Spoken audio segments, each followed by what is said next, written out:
वैद्यकीय पूर्व परीक्षा जी नीट आत्ता घेण्यात आली होती 3 मेला, तर तो पेपर ज्यांनी सेट केला PV कुलकर्णी सर म्हणून, हे दयानंद महाविद्यालयामध्ये माजी प्राध्यापक म्हणून काम केलं त्यांनी.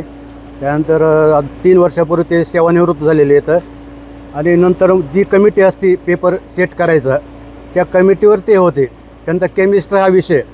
आणि मध्यंतरी ते मध्यंतरी जेव्हा परीक्षा झाल्यानंतर ते मोठेगावकर म्हणून जे क्लासेस येते त्याच्या, त्यांनी असंच बाईट दिली होती विद्यार्थ्यांची.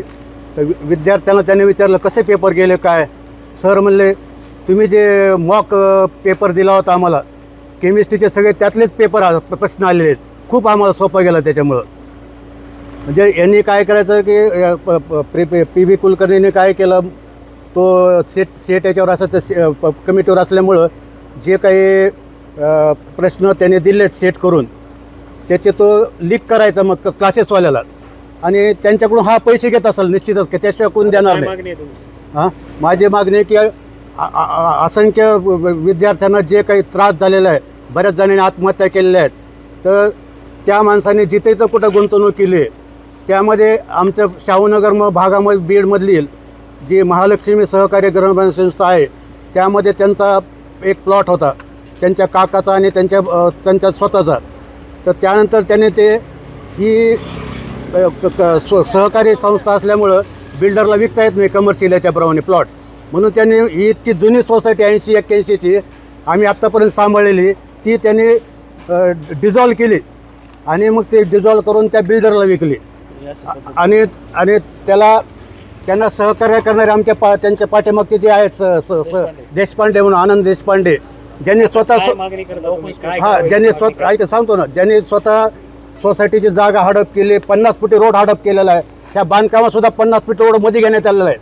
तर आमचं म्हणणं आहे की ह्या सगळ्याची चौकशी व्हावी.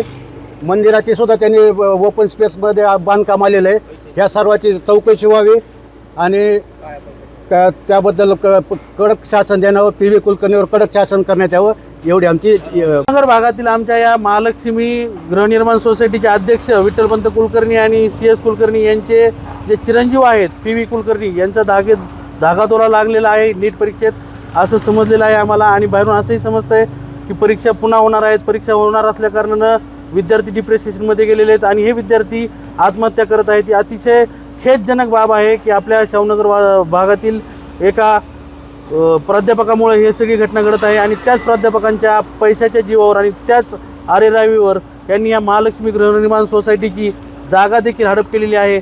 आमची शासनात विनंती आहे की तात्काळ हे बांधकाम थांबवावं आणि याच्यावरती कार्यवाही करावी, पूर्ण चौकशी करण्यात यावी.